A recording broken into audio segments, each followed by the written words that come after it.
Allah, kerana dengan rahmat dan kasih sayangnya kita dikumpulkan dalam keadaan sihat walafiat pada malam ini, ya. Walaupun dikumpulkan di alam maya yang tak dapat bercakap, nampak muka, tapi tak dapat kita bersentuhan. Alhamdulillah dapat juga kita menambahkan ilmu kita walaupun dalam keadaan kita tidak dibolehkan keluar daripada rumah kita. Dan selawat dan salam kita untuk Nabi besar kita Muhammad sallallahu alaihi wasallam yang menuntun dan membimbing kita, menunjuk ajar jalan yang betul agar kita dapat bahagia di dunia dan di akhirat. Dan terima kasih kepada ibu-ibu yang hadir pada malam ini. Mudah-mudahan kehadiran kita adalah kehadiran yang diredai oleh Allah. Kehadiran yang mendapat bimbingan dan petunjuk daripadanya, dan juga kita minta supaya kita berharap agar malaikat mendoakan untuk keampunan bagi kita.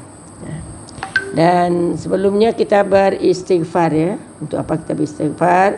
Astaghfirullahalazim allazi la ilaha illa huwal hayyul qayyum wa atubu ilaihi. Astaghfirullahalazim allazi la ilaha illa huwal hayyul qayyum wa atubu ilaihi. Astaghfirullahalazim allazi la ilaha illa huwal hayyul qayyum wa atubu ilaihi. Sallallahu ala Muhammad, sallallahu ala Muhammad, sallallahu ala Muhammad, sallallahu ala Muhammad, sallallahu ala Muhammad, sallallahu ala Muhammad, sallallahu ala Muhammad, sallallahu ala Muhammad wa ala alihi wa sahbihi wa baraka wa sallam.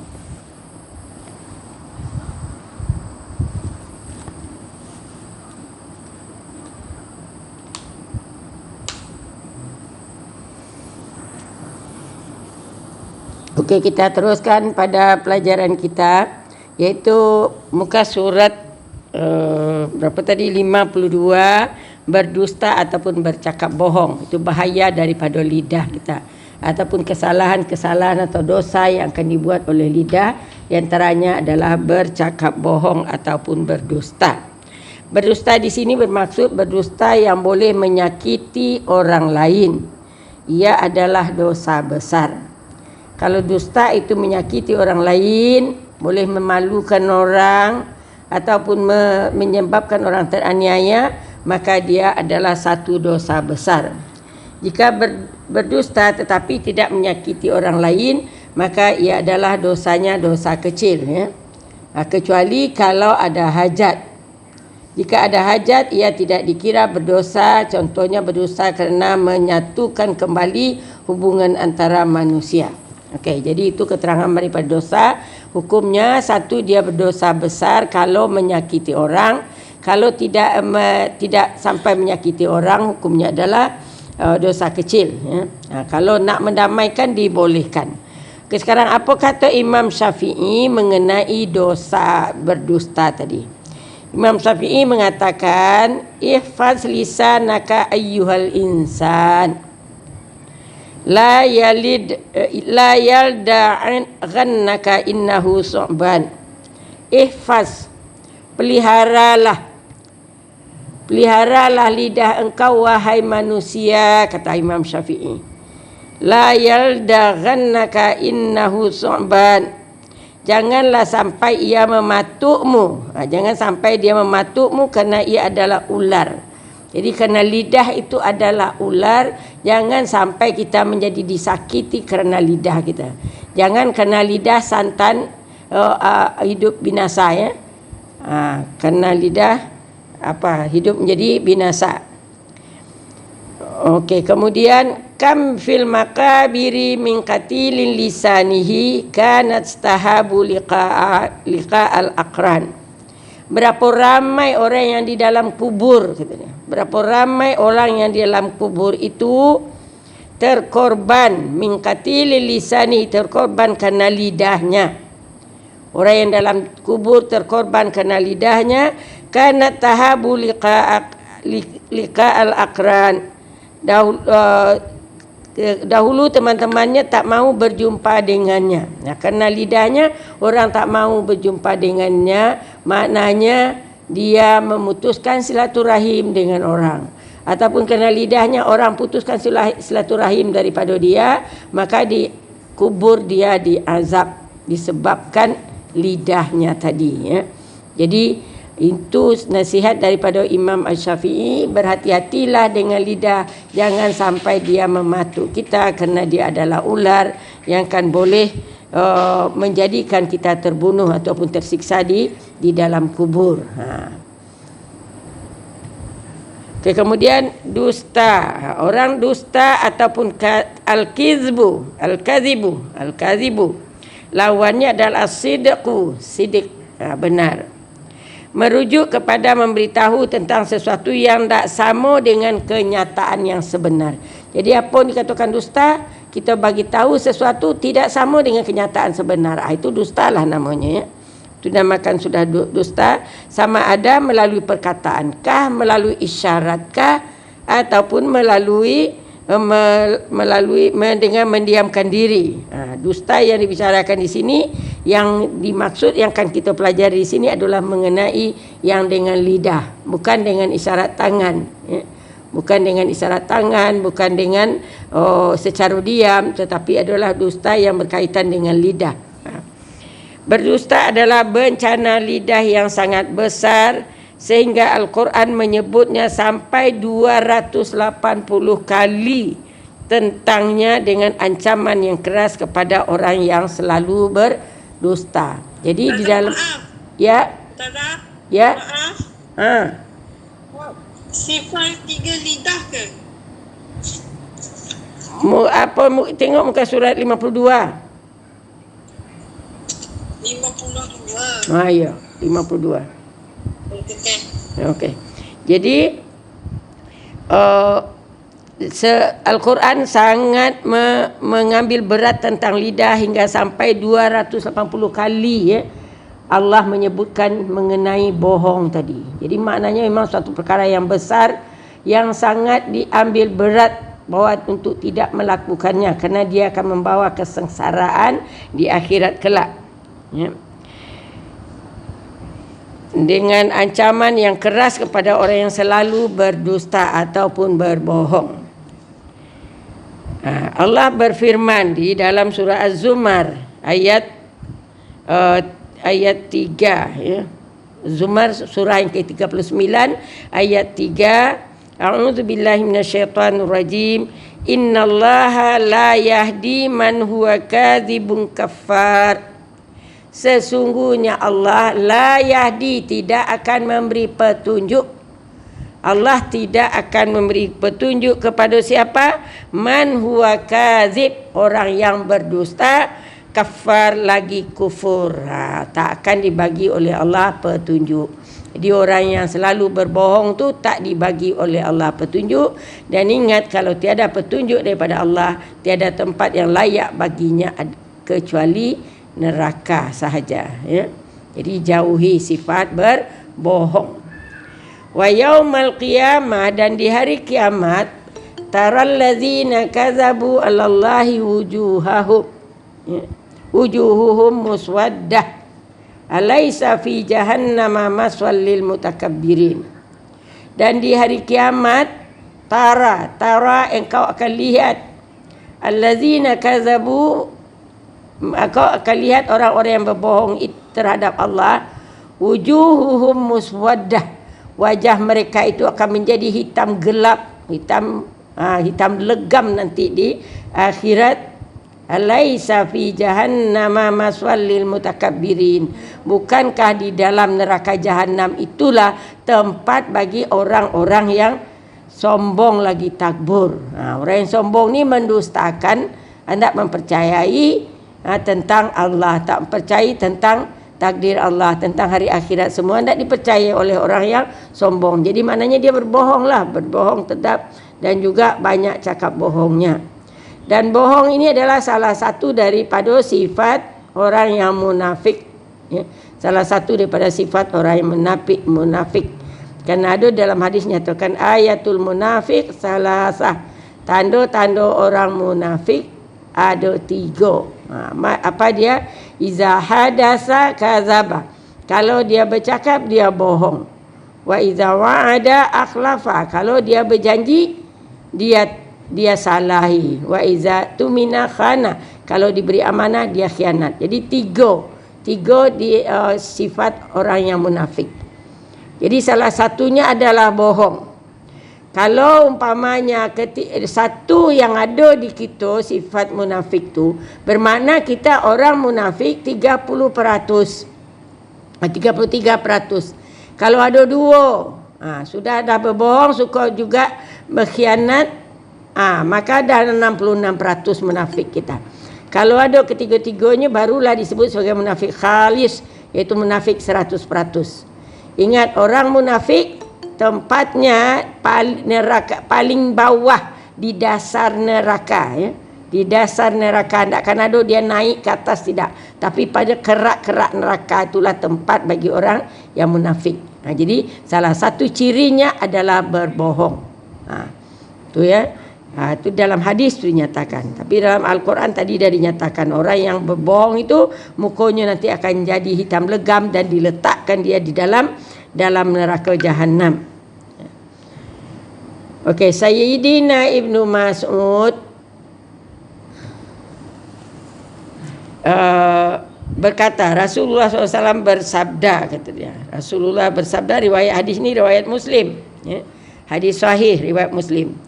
Alaikum bisidqi.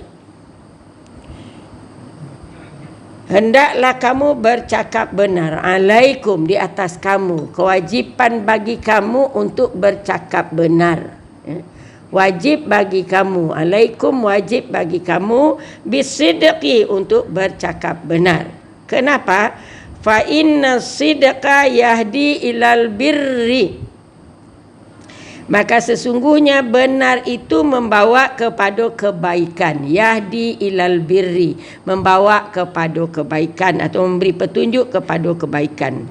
Wa innal birra yahdi ilal jannah. Dan sesungguhnya kebaikan itu akan membawa orang ke surga. Jadi pastikan kita bercakap benar, kerana benar membawa kepada kebaikan, dan kebaikan ni yang membawa kita ke surga, ya. Dan kemudian wa ma yazalur rajulu yasduqu, dan seseorang yang sentiasa bercakap benar, wa yataharra sidqa, dan berusaha dia untuk sentiasa benar, ya. Berusaha untuk sentiasa benar, dia tak nak berbohong walaupun kepada siapa, walaupun kepada budak-budak, kepada cucu dia, tak nak dia berbohong. Jadi kalau kita dah bohong sekali, dia akan membawa bohong seterusnya. Jauhi benarlah untuk bercakap bohong tu. Satu kali je lah kita bohong, dia akan membawa 1000 bohong yang lain. Bawa kepada bohong yang banyak. Atau umpamanya kan, kita berjalan, kita jalan ke arah lain. Kita nak pergi Bahau, tapi singgah rumah kawan.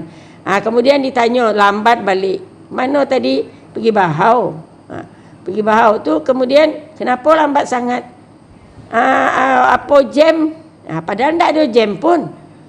Tapi sebenarnya tadi kita pergi ke rumah kawan kita tak nak berterus terang.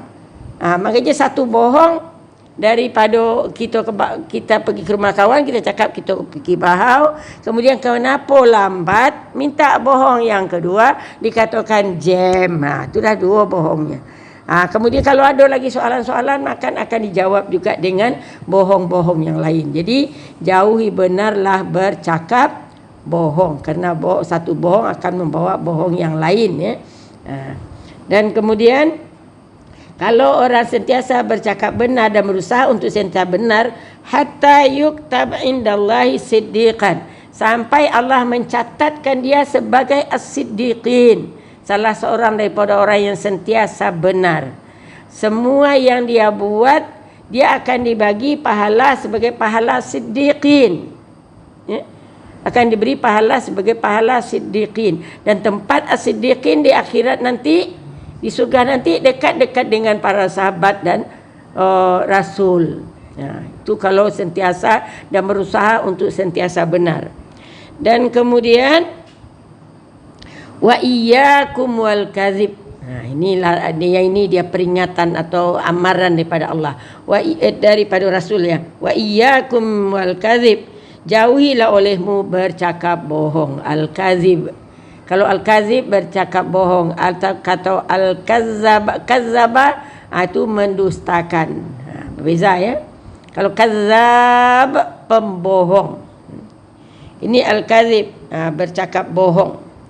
Fa innal kadziba, maka sesungguhnya sebabnya disuruh jauhi kerana bohong itu yahdi membawa kepada al-fujur, kepada kejahatan.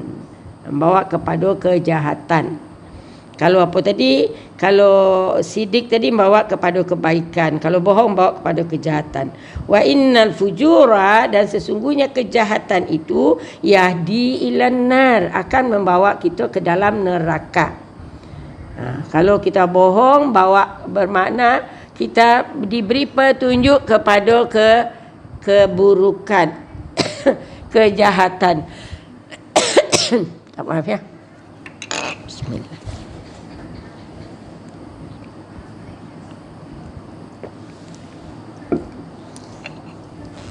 Dan kejahatan akan membawa kepada annar, kepada neraka. Wa ma yazalur rajulu, dan kalau ada seseorang yang sentiasa yakzibu, sentiasa berbohong, wa yataharral kadziba, dan berusaha untuk menjadi pembohong, hatta yaktuba indallahi kazzaban, sampai dia dicatat oleh Allah sebagai kazzab. Jadi maknanya orang pembohong. Apa saja yang dicakapkannya, walaupun yang dicakapkannya benar, maka tetap juga orang akan anggap dia sebagai pembohong. Sekali je kita bercakap bohong, orang tak percaya lagi dengan kita. Mulai orang ragu, sekali je lah kita berbohong. Tak benar yang dicakap tu, entah hendak. Padahal yang kita cakapkan tu benar. Tapi kerana ada sekali kita kedapatan bercakap bohong, maka akan sentiasa orang akan tuduh kita berbohong. Jadi Allah memang larang betul kita untuk bercakap bohong, kerana nanti juga akan dituliskan sebagai kazzaban. Apa saja yang kita cakap ditulis sebagai kazzab. Dibagi dosa, dibagi balasan yang tidak baik daripada Allah Ta'ala kalau umpamanya kita bercakap bohong. Janganlah sampai nama kita di belakangnya disebut sebagai dengan Al-Kazzab, macam Musailamah tu kan. Musailamah di masa Rasul yang dia suka buat hadis palsu, dia sentiasa bercakap bohong, sampai nama dia Musailamah digelar di belakangnya Al-Kazzab, pembohong besar. Pembohong besar itu Al-Kazzab. Jangan sampai itu ada gelaran tersebut ada pada diri kita. Na'udzubillah. Jauhi benarlah. Walaupun sekali je, janganlah berbohong. Janganlah berbohong, kerana dia akan bawa bohong yang lain. Sampai nanti Allah tuliskan kita sebagai pembohong. Na'udzubillah lah kita. Sayyidina Fudail bin Iyad berkata, ma min mudghatin ahabbu ilallah min lisanin saduq. Tiada daripada satu mudghah. Mudghah ini adalah satu ketul daging. Tiadalah satu ketul daging yang disayangi oleh Allah, ahabbu ilallah, yang disayangi oleh Allah, min lisanin saduq, selain daripada lidah yang sentiasa bercakap benar. Kalau lidah sentiasa bercakap benar, Allah sayang sangat dengan lidah kita tu. Dan kemudian wa ma min mudghatin abghadu ilallahi min lisanin kadzub. Dan tiada satu mudghah. Mudghah tu maknanya seketul daging ya. Seketul daging yang dibenci oleh Allah, abghadu ilallah, yang paling dibenci, yang paling dimarahi oleh Allah, min lisanin kadzub, dari lebih dimarahi daripada lidah yang sentiasa bercakap bohong. Jadi kalau lidah sentiasa bercakap bohong, maka Allah akan marah dengan lidah kita. Allah akan benci dengan lidah kita itu. Tapi kalau kita sentiasa bercakap benar, Allah sayang dengan lidah kita tersebut. Ya. Kemudian Rasulullah SAW bersabda, kata Rasul, laisa bil kadzab man yuslihu bainan nas. Tak dikatakan berbohong orang yang nak mendamaikan antara dua orang. Ya, tapi ini kita masih lagi masuk kepada bencana lidahnya dulu. Ya. Imam Habib Abdullah Al-Haddad berkata, antara bencana-bencana lidah yang terutama sekali ialah berdusta. Dosa berdusta atau bercakap bohong itu adalah dosa besar karena ia bertentangan dengan sifat iman. Iman itu meyakini, bercakap benar, tapi lidah dosa berdusta itu adalah bercakap bohong. Jadi dia bertentangan dengan iman, maka dia adalah dosa besar.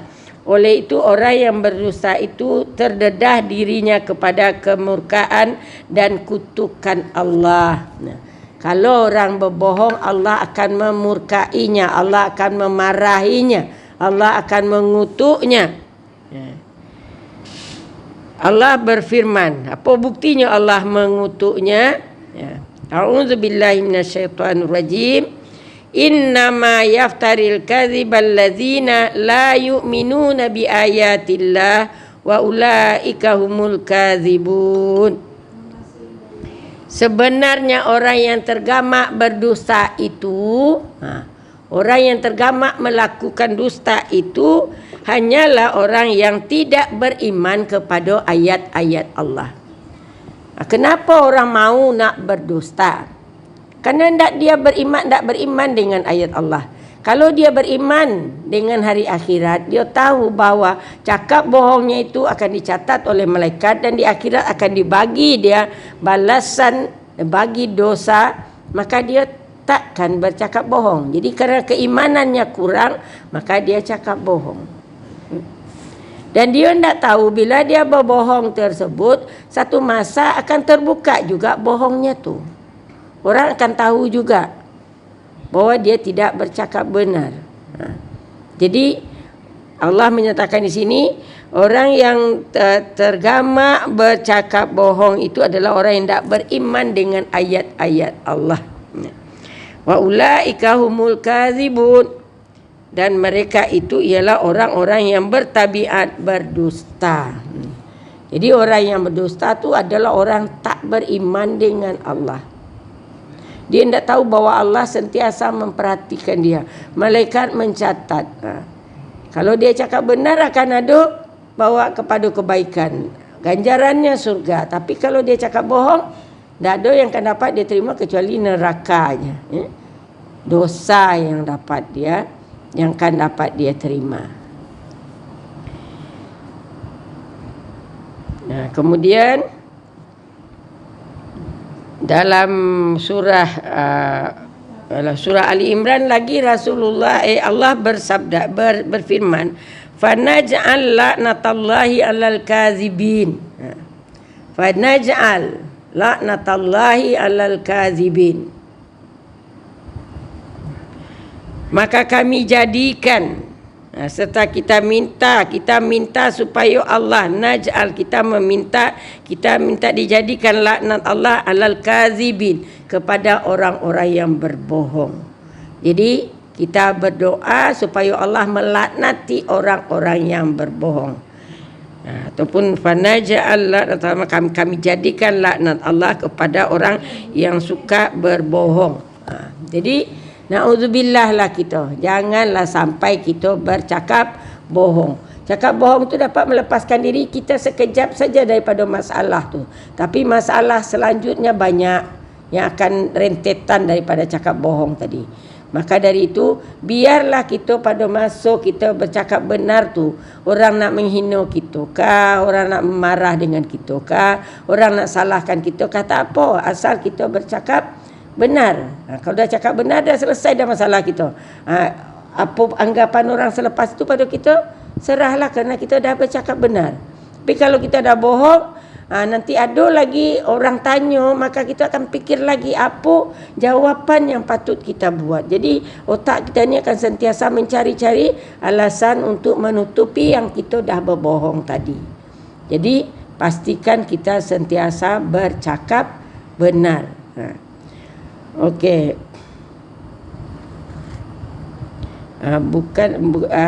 Kemudian ada di dalam hadis, kadang-kadang kita dengar ya, katanya rawahu syaikhan, hadis ini diriwayatkan oleh syaikhan, dua orang syekh. Siapa itu yang syaikhan tu? Jadi kita nak tahu, kalau ada kita terbaca di dalam hadis-hadis yang kita nak belajar ataupun dengan dalil-dalil yang akan dikemukakan nanti, dia cakap rawahu syaikhan. Hadis ini diriwayatkan oleh dua orang syekh. Siapa dia syekh itu? Cuba kita dengar ya. Asy-Syaikhan merujuk kepada Imam Al-Bukhari dan Imam Muslim. Jadi kalau disebut rawahu syaikhan, bermakna hadis tu adalah hadis sahih yang diriwayatkan oleh Imam Bukhari dan Imam Muslim. Siapa dia Imam Al-Bukhari? Imam Al-Bukhari ialah Abu Abdullah Muhammad bin Ismail bin Ibrahim, Amirul Mukminin dalam hadis. Dia jadi ketua di dalam hadis. Dia lahir di Bukhara, di Turki. Dia lahir di Bukhara pada tahun 194 Hijrah. 194 Hijrah. Jadi dia termasuk tabi'in lah ya.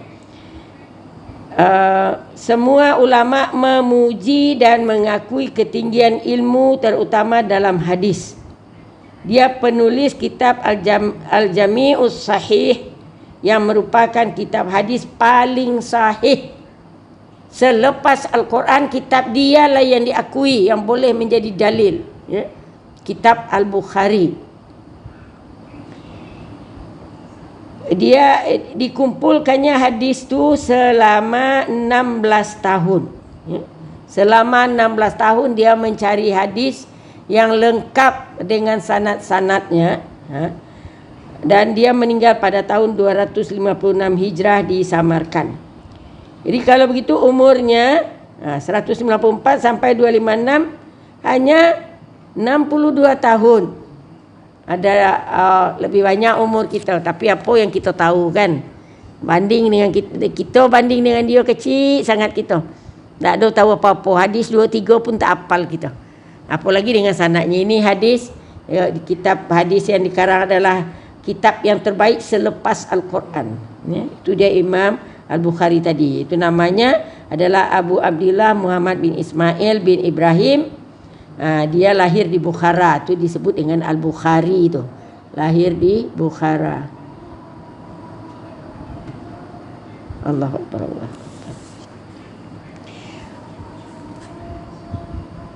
Kita bagi laluan azan sekejap ya.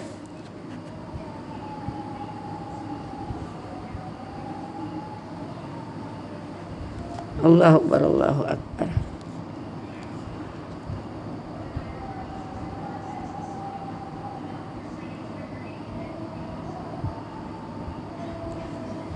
Asyhadu an la ilaha illallah.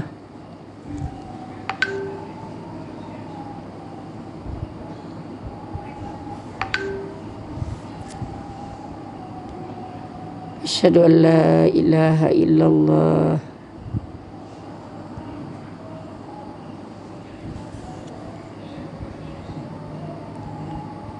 Asyhadu anna Muhammadar Rasulullah.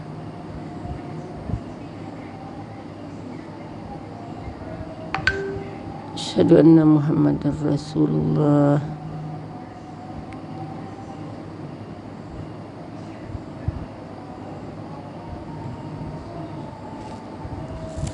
La haula wala quwwata illa billah.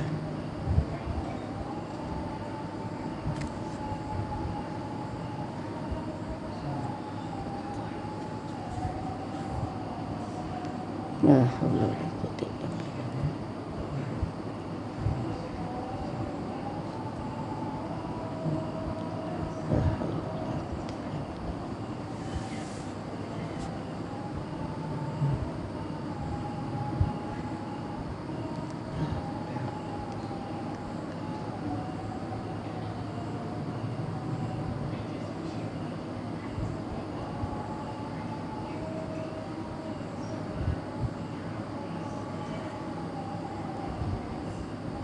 Allahu Akbar, Allahu Akbar.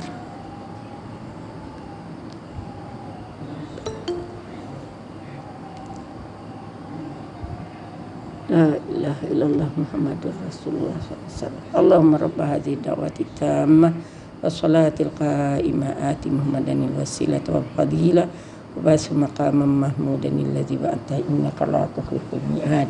Amin amin ya rabbal alamin. Okey, kita teruskan pada Imam Muslim. Jadi yang syaikhan tu dua orang syekh di dalam hadis tu yang dimaksudkan adalah satu Imam Al-Bukhari, yang kedua disebut dengan Imam Muslim. Imam Muslim ialah Abu Al-Husain Muslim bin Al-Hajjaj An-Naisaburi. Daripada Naisabur. Naisabur ni di Iran kan. Seorang imam besar yang ternama dalam hadis, dilahirkan di Naisabur pada tahun 204 Hijrah. 204 Hijrah. Kalau Imam Bukhari tadi 194 Hijriah. Ini 204. Jadi 10 tahun je jarak umur antara Imam Bukhari dengan Imam Muslim. Para ulama bersepakat atas keimamannya dalam hadis. Kitabnya Sahih Muslim disyarahkan oleh tidak kurang 15 buah kitab yang paling terkenal. Jadi kitab Sahih Muslim ni disyarahkan oleh 15 buah kitab yang mensyarahkan, yang menerangkannya. Macam kitab Penawar Hati kita tu kan. Penawar Hati kita disyarahkan satu oleh Abdul Basit ni. Yang kedua oleh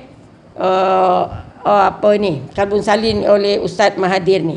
Tapi kitab Sahih Bukhari itu disyarahkan oleh 15 buah kitab yang termasyhur.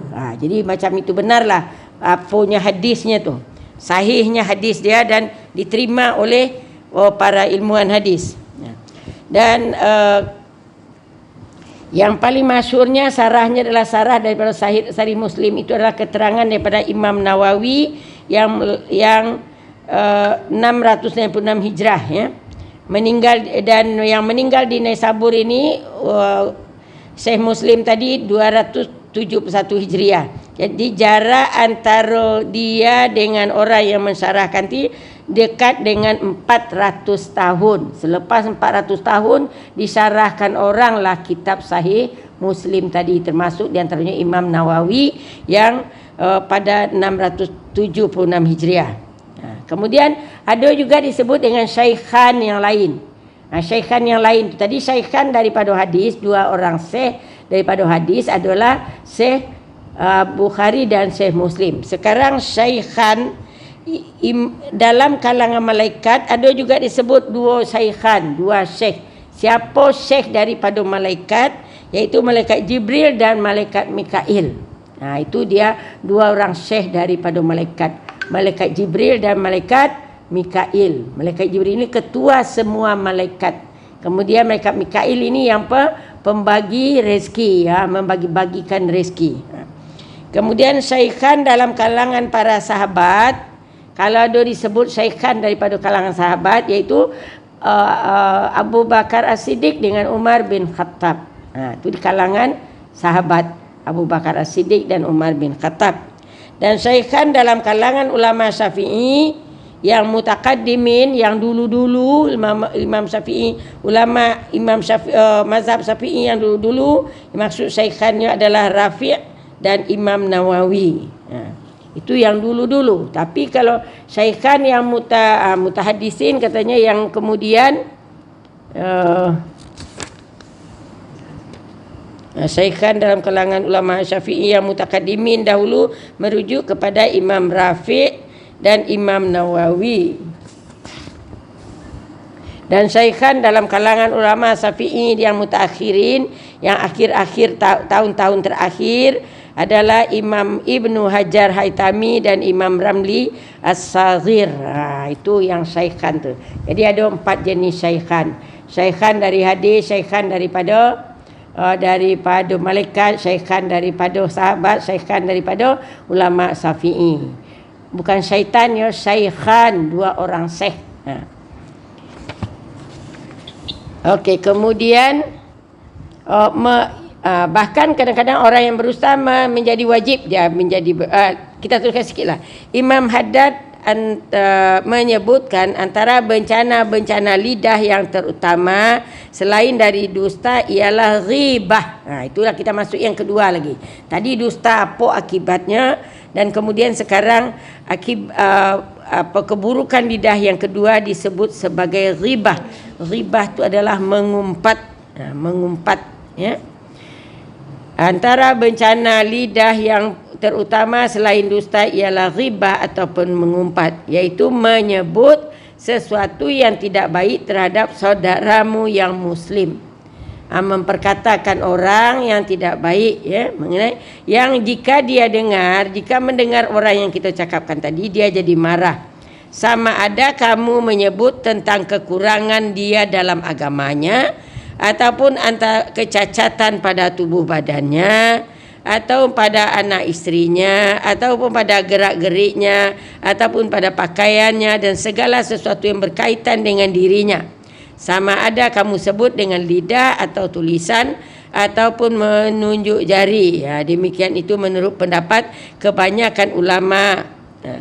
Jadi kita sebutkan orang yang orang tak suka dengan apa yang kita sebutkan tadi, itu namanya ghibah, ya. Ghibah ataupun mengumpat ialah menyebutkan satu keburukan atau keaiban tentang orang lain di belakangnya. Kalau dia dengar, dia akan membencinya. Itu dia yang ghibah tu. Kalau tak benci dia, kalau mendengar yang kita sebutkan tu, tak ghibah lah tu. Pokoknya kita puji dia, senang dia dengar tu, tak ghibah kita. Tapi kalau kita sebut kekurangan dia, ataupun anak-anaknya, ataupun keluarga dia, ataupun keadaan rumahnya, macam-macamnya, maka kalau dia tidak suka, maka itu sudah namanya ghibah.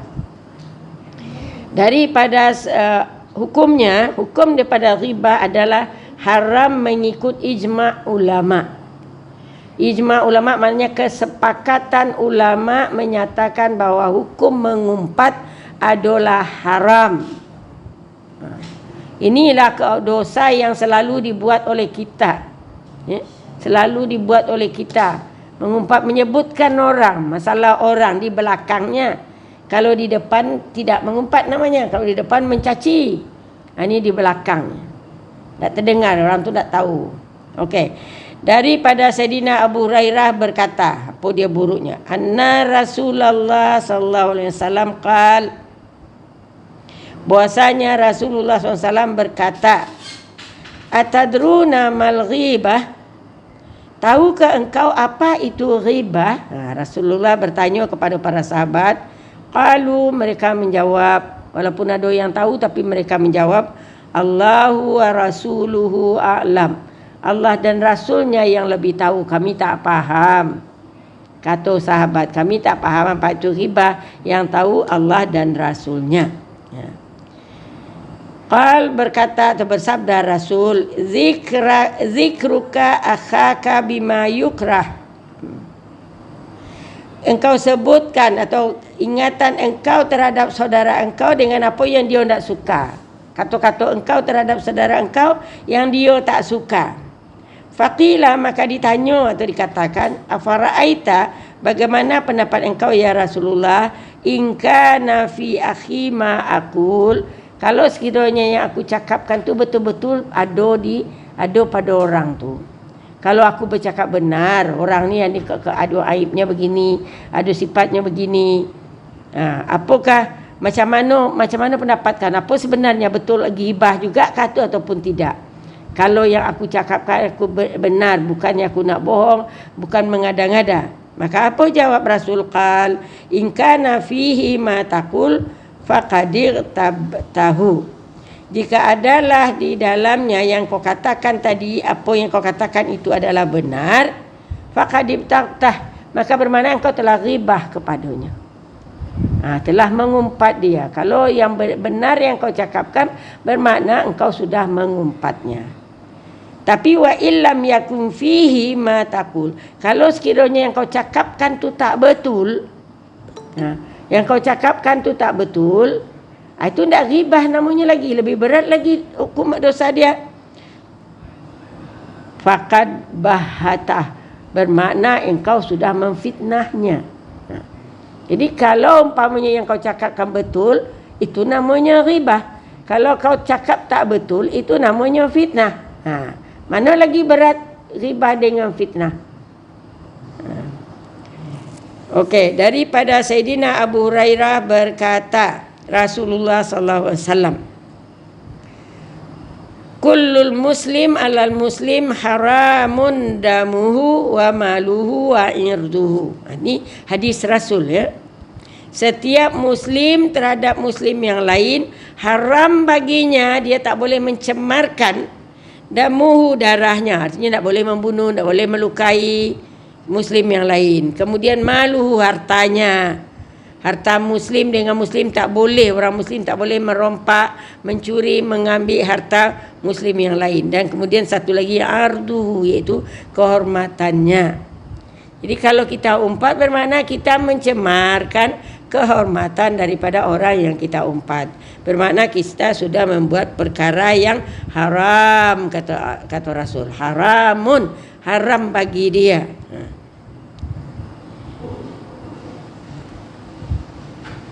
Haram mengumpat, sebagaimana haramnya kita membunuh dan merompak. Kemudian 3 kumpulan ulama. Ini ada dia terangkan bagaimana ulama yang ada di ulama yang ada bagi ulama Islam lah. Ada 3 jenis ulama. Imam Al-Ghazali dalam Ihya Ulumuddin membahagikan ulama kepada 3 kumpulan. 3 kumpulan. Satu ulamanya, siapa dia? Imma muhlikun nafsahu wa ghairahu wahum musarrihuna bi talabid dunya al-makbiluna alaiha, yaitu ulama yang merosakkan, ya, ulama yang merosakkan, yang merosakkan dirinya dan orang lain, dan mereka tadi adalah orang yang secara terang-terangan mencari dunia dan menerima dunia. Musarrihuna, secara terang-terangan dia harapkan dunia dan juga dia terima dunia itu. Itu ulama, satu jenis ulama.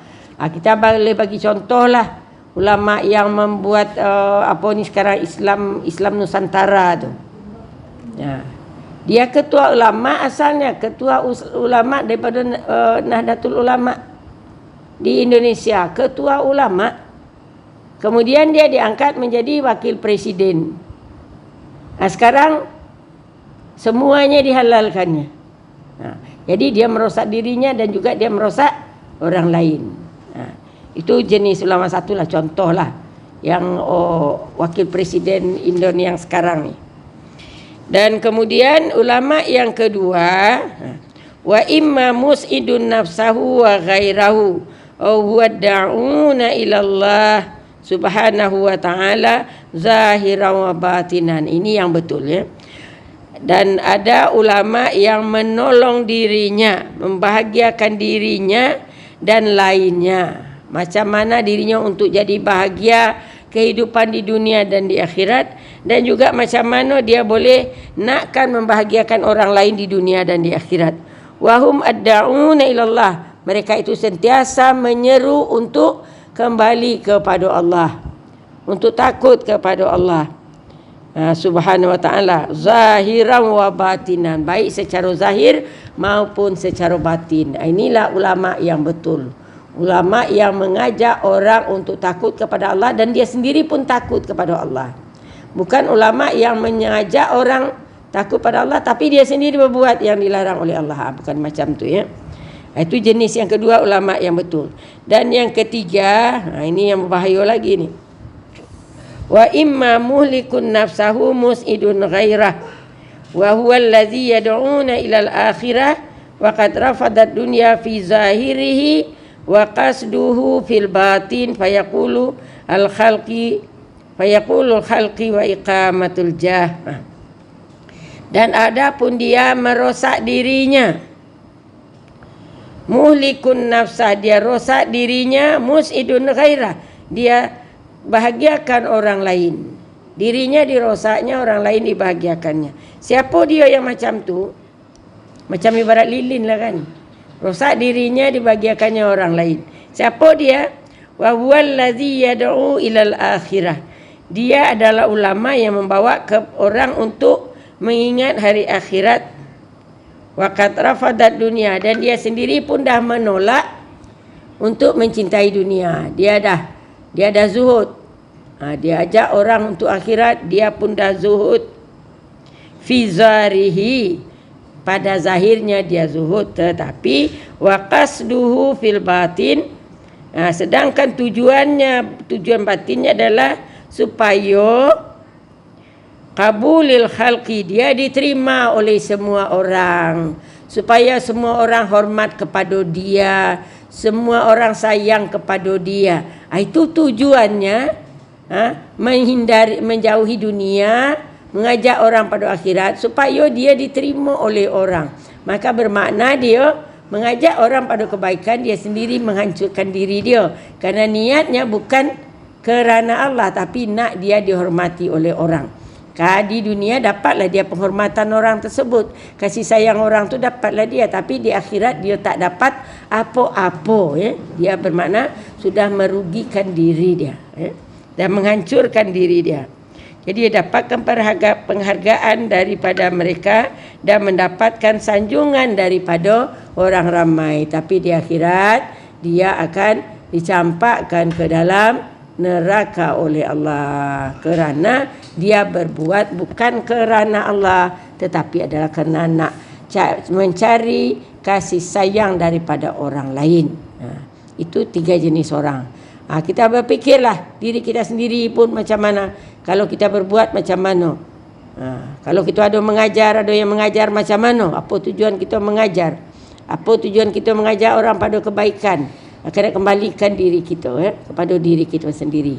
Apakah kita benar-benar nak ajar orang sama dengan kita sendiri pun, ataupun supaya orang sayang dengan kita, supaya orang hormat dengan kita. Kalau yang ketiga tu, itulah kita ajak orang pada kebaikan, kita tinggalkan yang tidak baik, tapi tujuannya atau niat salah.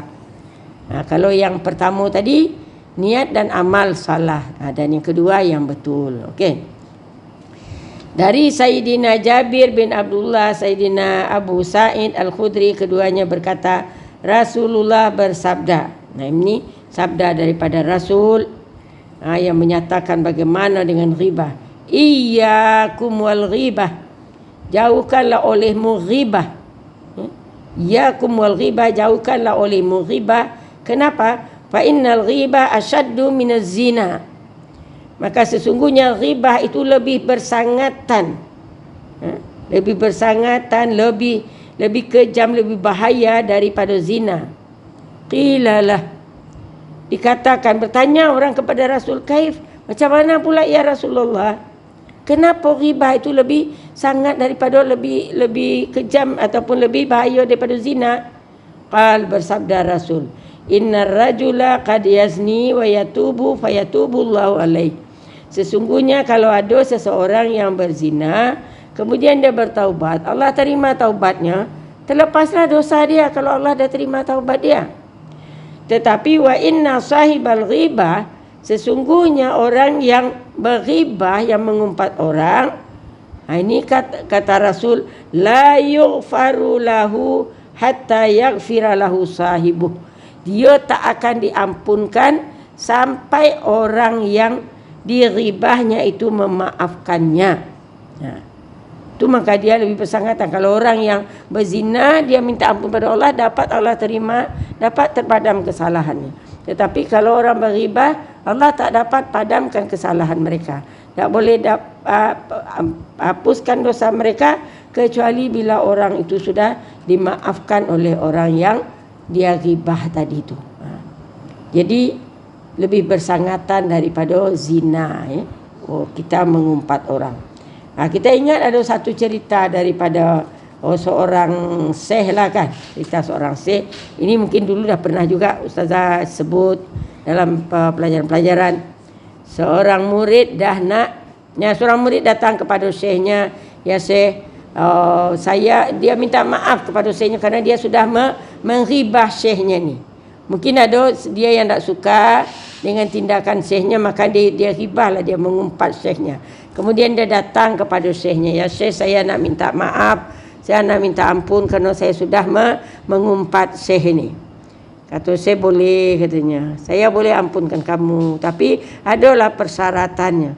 Apa syaratnya syekh? Begini, kalau yang dalam cerita tu dia suruh bawa ayam lah. Kamu pergi sebelum besok datang ke rumahku, kata dia, ke rumah saya. Kamu ambil 1 ekor ayam, kamu sembelih ayam tu di rumah kamu. Kemudian dalam perjalanan daripada rumah kamu ke rumah saya, kamu cabut bulu ayam tu. Ya? Cabut bulu ayam, sampai nanti dah tiba di rumah, ayam tu dah tak ada bulunya lagi. Kalau kamu dah buat macam tu, saya maafkan kamu, saya ampunkan kamu. Jadi maka datang dia harap memang syekhnya ni boleh memaafkan kesalahan dia. Maka pagi-pagi lagi dia tangkap ayam 1 ekor. Sebab dia tangkap tu disembelihnya. Lepas dia sembelih, di jalan, sambil jalan dia cabut bulu ayam tu. Cabut sampai di rumah syekh tu dah togel dah, tak ada ayam, tak ada berbulu lagi. Nah, syekh ni ayam yang saya minta ni saya sudah sembelih, katanya. Oh ya, alhamdulillah kamu dah dapat menyembelih ayam dan dapat mencabut bulunya di jalan. Sekarang ni saya nak suruh kamu waktu balik nanti, kau ambil balik bulu-bulu yang sudah kamu buang di jalan tadi. Kamu ambil balik bulu tu. Dalam perjalanan pulang nanti ke rumah kamu kumpul semula bulu-bulu yang kamu sudah buang di jalan tu. Kemudian selepas tu datang lagi kepada aku besoknya, membawa bulu yang sudah kamu kumpul tadi. Kemudian baliklah dia. Balik dicarinya, mana ada lagi bulu ayam tu. Bulu ayam dia ringan, dia diterbangkan oleh angin. Dapatlah beberapa saja lagi. Tak banyak lagi yang dapat. Yang tadi bulu ayam tu banyak. Dia dah cabut, kemudian dia cari tak dapat. Dapatlah beberapa helai bulu je. Besoknya dia pun datang kepada syekh. Syekh ini je yang dapat saya kumpul lagi. Syekh yang lainnya tak tahu entah ke mana perginya. Apa jawab syekhnya? Macam itulah yang kamu ghibahkan aku. Yang berita tu dah tersebar ke mana-mana. Kamu tak dapat menutup mulut orang yang sudah kamu ghibahkan tadi tu, yang sudah yang kamu sampaikan umpatan kamu tadi. Jadi fitnah yang kamu ghibah yang kamu lakukan tadi sudah tersebar ke seluruh pelosok.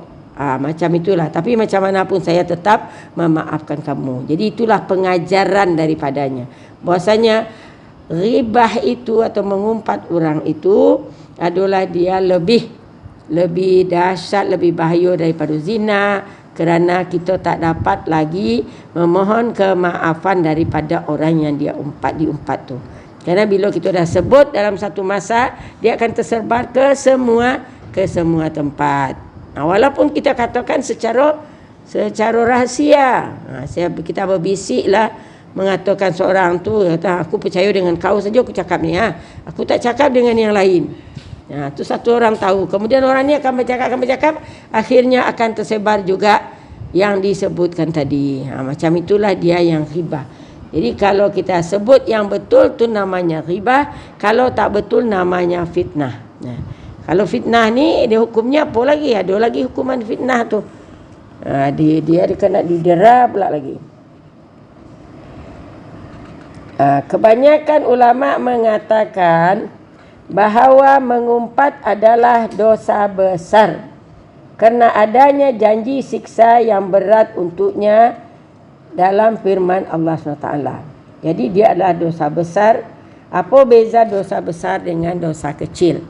Kalau dosa kecil adalah kesalahan yang kita lakukan, azab yang dijanjikan oleh Allah, tapi Allah tidak sebut. Tak ada disebut dalam Al-Quran, tak ada disebut dalam hadis apa dia siksa yang dijanjikan untuk orang yang berbuat dosa kecil. Tetapi kalau dosa besar, disebutkan apa siksa yang akan diberikan oleh Allah terhadap orang yang melakukannya. Baik disebut dalam Al-Quran maupun di dalam hadis. Itu kalau dosa besar. Disebut apa amarannya, apa akan dibagi dosa ataupun siksa yang akan dibagi Allah. Dan kemudian kalau dosa kecil kita boleh padamkan, boleh hapuskan, boleh angkatkan dengan membuat amalan-amalan sunat. Buat amalan sunat. Kalau umpamanya ada dosa kita daripada antara maghrib dengan isyak umpamanya, kita dengan berwuduk, maka terhapuslah dosa kita tadi. Kita baca Quran, terhapuslah dosa kita tadi. Kita solat, terhapuslah dosa kita tadi. Tetapi kalau umpamanya dosa itu dosa besar, tidak dapat dihapuskan berapa banyak pun kita membuat amalan sunat. Ataupun umpamanya kita buat solat sepanjang malam, baca Quran apa semua, tak dapat terhapus dosa besar. Kerana dosa besar itu hanya dapat dihapuskan dengan cara bertaubat dengan taubat nasuha. Itu dia, taubat dengan taubat nasuha. Itu yang dosa besar. Okey, jadi apa dia firman Allah yang memberi amaran tentang ghibah ini, yang sampai para ulama mengatakan dia adalah dosa besar. A'udzubillahi minasyaitonirrajim. Bismillahirrahmanirrahim.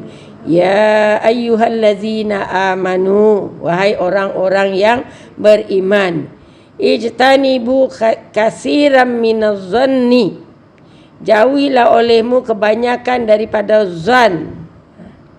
Inna ba'dadh-dhanni ismun, sesungguhnya sebahagian daripada zan itu, buruk sangka itu adalah dosa. Kemudian wala tajassasu, janganlah kamu mencari-cari kesalahan orang. Tajassasu maknanya mencari-cari kesalahan orang. Wala yaktab ba'dukum ba'dan, janganlah kamu mengumpat setengah kamu akan yang setengah yang lain. Jadi 3 yang dilarang di sini. 1, jauhi jahat sangka. Yang kedua, jangan cari-cari kesilapan orang ataupun aib orang. Dan yang ketiga, jangan mengumpat seseorang akan orang yang lain. Apa balasannya? Ayuhibbu ahadukum, apakah kamu suka salah seorang kamu ayyakulalah ma'akhihi maitan, bahwa dia memakan daging saudaranya yang sudah jadi bangkai, telah jadi mayat. Fakarihtumuhu, maka kamu tentu akan tidak menyukainya. Wattaqullah, dan takutlah kepada Allah. Innallaha tawwabur rahim, sesungguhnya Allah Maha penerima taubat lagi Maha penyayang. Jadi jauhi perkara yang 3 ini. Tapi kalau sudah dibuat, ada ayat ni ditutup oleh Allah, innallaha tawwabur rahim, sesungguhnya Allah penerima taubat lagi Maha penyayang. Jadi itu dia kesalahan kedua yang selalu dibuat oleh lidah kita, ya. Ini dosa yang sangat susah untuk meninggalkannya. Kalau bohong tu mungkin boleh ditinggalkan, tapi kalau mengumpat ni, asal jumpa orang tak terumpat kawan tu anda senang hati. Ingat, umpat itu adalah dosa besar. Jadi mudah-mudahan selepas kita tahu apa akibat daripada mengumpat tadi, kita akan berusaha mengurangkannya. Dan ingat, dia tak akan diampunkan sebelum kita minta maaf dengan orang yang kita umpat. Kena minta maaf. Minta maaf. Kalau kita nak minta maaf, tak dimaafkan oleh orang tu, macam mana? Tak kan terlepas kita daripada dosa, Allah takkan ampunkan dosa kita. Memaafkan, minta maaf tu ada pula persyaratannya. Ada kalau dari Imam Syafi'i disebutkan kesalahan tu satu-satu. Apa yang kita umpat tu kita kena sebutkan kepada orang tu. Ini beratnya ni. Kalau sekadar maafkan saya ya, maafkan saya, kita kosong-kosong ya, tu tak berat kita ucapkan. Tapi maafkan saya dah cakap engkau macam itu dulu. Bergaduh jadinya. Itulah. Jadi maka dari itu, untuk menghindarkan terjadinya perkara yang demikian, kita berusahalah untuk menjaga lidah kita supaya kita tidak terjerumus ke dalam neraka disebabkan oleh lidah kita. Boleh, sekarang ni dah jam 9.11 minit. 9.11 minit, dah 1 jam lebih kita belajar ini. Dan insyaAllah nanti kita akan teruskan ya. InsyaAllah akan kita teruskan.